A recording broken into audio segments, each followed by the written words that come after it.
Yo, what's up guys? Welcome back dito po sa Denrico Doy TV Sports. Well, ang ating pag-usapan ay Barangay Ginebra. Okay? Greg Slaughter, bumisita. Okay? Sa practice ng Barangay Ginebra. Okay? Bakit kaya? At ito, Scotty Wilson. Winston pala. Ano na po, nag-agree na daw po ha sa 2 years extension. Ayan ang ating pag-uusapan at mga pa-shoutout.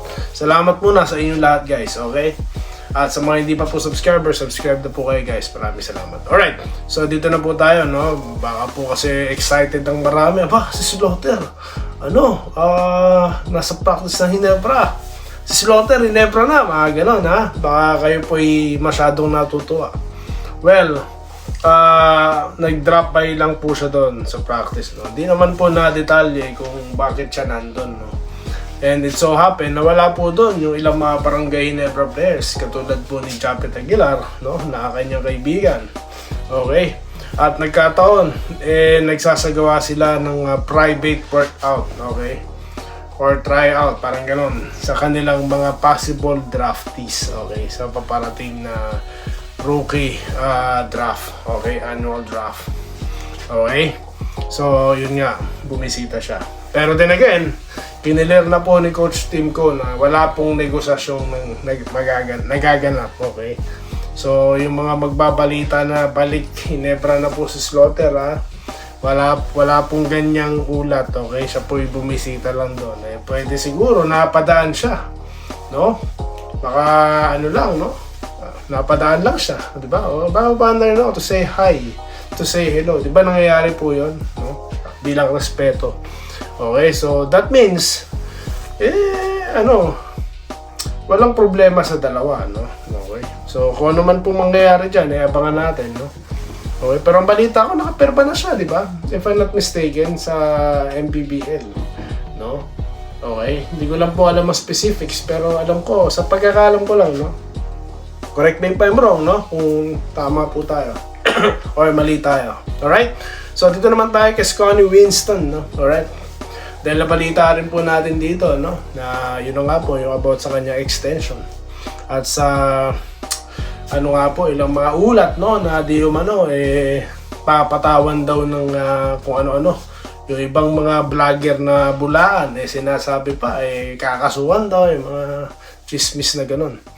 Bali, agrees na daw po, okay? Sa contract extension. Well, buti naman po, no?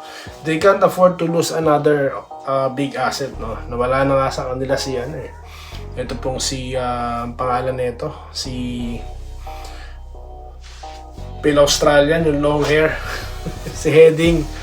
Okay, di na rin ewan ko ano nangyari sa negosasyon kay Mikey Williams, ano po. Tapos yan pa, napabalita pa. Pero kung totoo man yan, yung balita na congratulations sa inyo, no? Sa Converge at dito kay Scotty Winston, okay? So yan po ang ating mga nasagap lang ng mga balita ngayon, no? Okay? At sa pa po, marami pa pong inaabangan ng mga mabigating pangalan daw po, ha? May mga inaabangan na players na lalahok po dyan sa draft pick, no? Na magaganap. May mga pangalan na binanggit, no? At meron pa nga daw po dun 6'10", ano po? Diba? So, ngayon po, sa drop order, mukhang po, ito, di pa sigurado, pero pang 11 pong Ginebra, pero pasasampat. May tandaan nyo po, ayoko lang magsalita, magagalit na naman po yung iba dito. 11 drop pick po. Okay. So gusto ko naman itapik sa susunod itong terapirma, no? Na na naman po, no? Nagbalik loob na naman po. Ang terapirma, no? Back to business of trade na naman. Ayo Wenceslao Hapon, good PM, boss doy. The best talaga si CTC. Siya pa coach na nakakuha ng gold. Tama po yan, no? Okay. Robert Kayabyab, Team Con pa rin ang best coach ng Gilas. Salamat po, no, sa pag-comment. Joseph Pineda ulit. Salamat Dois, patuloy na pa shoutout, more powers. Ganun din po sa inyo sir, mabuhay po kayo. Edwin Transporting and Google PM Idol, Coach Tim Cole para sa Gilas, wala nang iba, marami naka-accomplishment ng Gilas mula ng hawakan ni Coach Cole, support na lang tayo. Yun na nga po, yung iba dyan nagmamagaling. No, ang tanong ko sa inyo, kayo po ba'y qualified na itapik si Coach Tim Cole? May paganyan kayo, porket natalo lang eh. Tignan nyo ngayon si Alex Ayala, pinupuri po ngayon. Tignan natin pag natalo yan, tignan natin sasabihin ng mga basher na yan. No? Alam nyo yung wag kasi tayo masyadong assuming. Di po ba? Tsaka alam nyo yun, natural lang pong manatatalo. Wala pong problema doon. No? Okay? Okay, so dito na po tayo sa isa pang comment, no? Kay Ma'am Irene Quiles na nagte-thank you, no? Welcome po, Ma'am. Ganun din kay Rodolfo Labardan, good day. Okay, si CTC pa din ang pinakamagaling na coach sa Pilipinas para sa akin. Effective pa yung triangle offense, kapos lang tayo sa preparations, bawi na lang next time. Kay Soto, EJ Edo, QMB, baka sakali si Ange Kwame makasama, di ba malakas? Okay, Ruela Puerto, basta yan bad lagi naman yan, wara-wara basta matalo Gilas. Okay, Rodolfo Labarda ulit. Anong sabi niya dito? Shoutout po sir ha. Dito po tayo kay Ma'am Minerva Jaba na CDC still the best coach pa rin daw po for Gilas. Okay.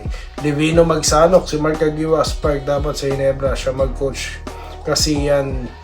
Okay, NSD Spirit daw po. Andresito Alantason, mas marunong pa sila kay CTC imbis na support tayo ibibigay. Yun na nga po no? Wala na yata makontent eh. Kasi alam nyo yung isa doon, pag basketball at Gilas ang pag-uusapan, mataas ang views nun eh. Meron pa po nakasama na na ganito. Maraming hatak yun eh. No? Interesting.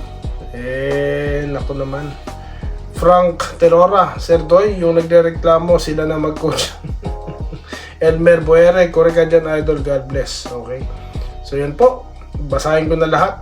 Norman Flores, good day idol Doy TV, lagi ako nanonood sa vlog mo, di mo lang napapansin. Salamat po, maraming salamat po kay Sir Norman Flores. Presiano Alcantara, good morning idol, si Coach Tim Cole lang po ba ang coach ng Gilas idol, kasama pa ba sa Gilas si John Marat Japet kapag well, si Junmar po, kasi po may iniinda, di ba? No? Tsaka may mga bago pong papasok no? Pero I don't think i-roll out si Junmar dyan. Siya pa rin ang ating magaling na sentro natin, okay?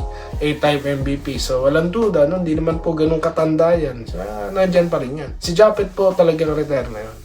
No? Kailangan lang po talaga dahil na-injured si Kai. Pero, yun na nga po, mayroon na pong QMB, kaya for sure po tuloy na pong ang pagre-retiro sa Gilas ni Japet. Okay.